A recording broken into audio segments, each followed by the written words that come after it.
Hey everyone, this is Tim from YourSixTech. Today in this video, I'm going to show you how to make text bigger and bolder and then make it also easier to read on your PS4. So on the home screen here, let's go up to Settings. Then we want to go to Accessibilities right here.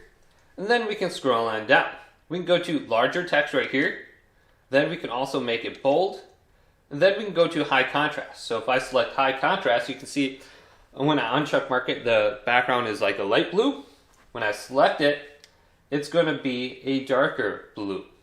Then I can go back to the home screen here. This is what it looks like. You can see the text is much larger, and this is going to be replicated throughout the entire user interface on the PlayStation. So you can go ahead and choose those options under accessibility. But hopefully this video did indeed help you out. If it did, leave it a big thumbs up and subscribe to my channel down below for more tech up videos coming up next on YourSixTech.